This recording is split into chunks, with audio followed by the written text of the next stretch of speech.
As you may or may not know, superannuation, as usual, has had a number of recent changes and tweaks that come into effect on the 1st of July 2022.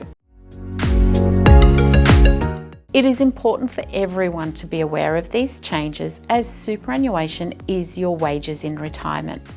It's also important for employers to ensure that they are meeting their obligations to their employees.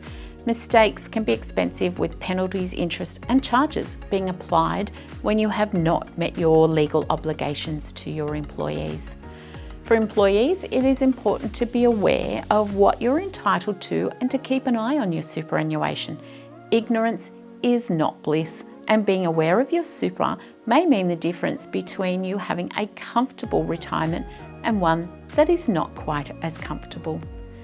For retirees, it's important to know what you can and can't do so that your income can last as long as you need it to.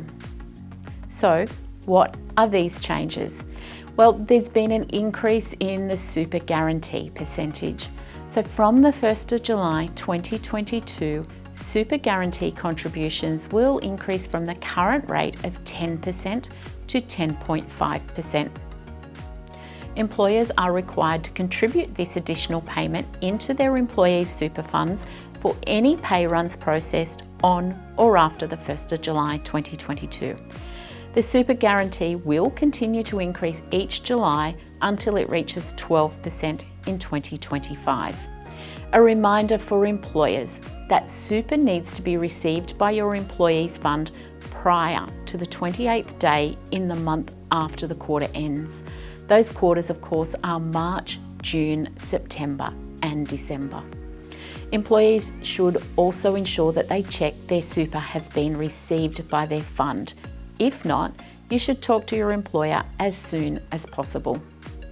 There's been a removal of the $450 threshold for compulsory super contributions.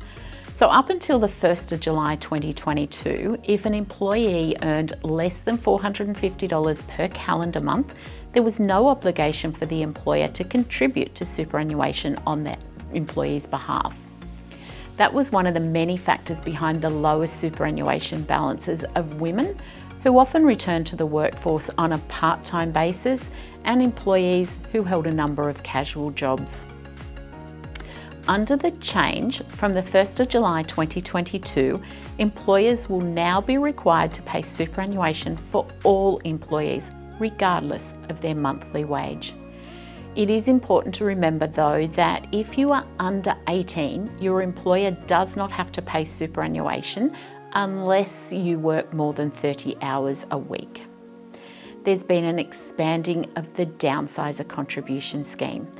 The eligibility age for the downsizer contribution will be lowered from 65 years of age to 60 years of age on the 1st of July 2022.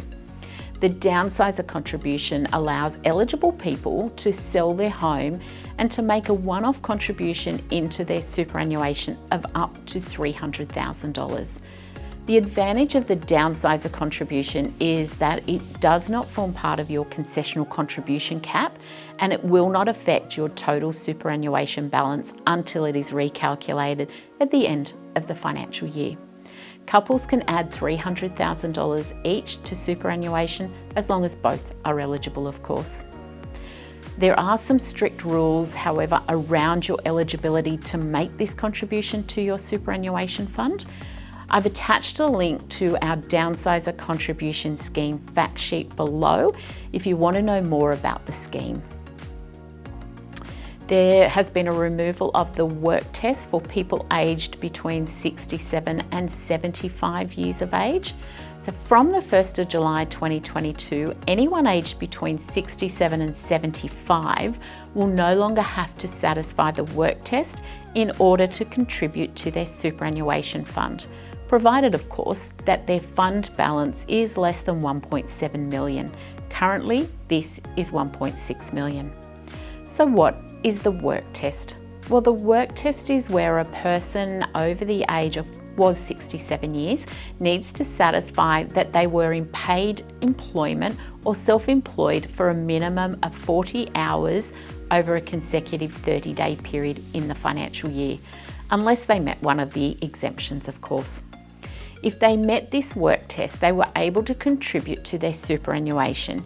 If they didn't meet the work test or any of the exemptions, then they could no longer top up their superannuation fund. In line with this, the government has also increased the age limit from 67 to 75 for the bring forward rule. This means that people up to the age of 74 can use up to 3 years of non-concessional contributions in a shorter period. Of course, the ability to do this still depends on meeting the total superannuation balance at 30 June of the previous financial year. There's been an expansion to the First Home Super Saver scheme. So from the 1st of July 2022, the maximum withdrawal from the First Home Super Saver scheme has been increased from $30,000 to $50,000. However, the annual limit for the voluntary contribution eligibility for the scheme remains at $15,000 per year. Not sure what this is? Click on the link below for more details on this scheme. There's been a temporary reduction in the super pension drawdowns. The government has extended the temporary reduction in the minimum required drawdown rates by 50% for account-based pensions and similar products in the 22-23 financial year. Do you know if your super is invested correctly, or if you are in fund that is not performing as it should? Why not take advantage of our complimentary, no obligation super review service? To book this complimentary meeting, simply click the link below and we can get in touch with you.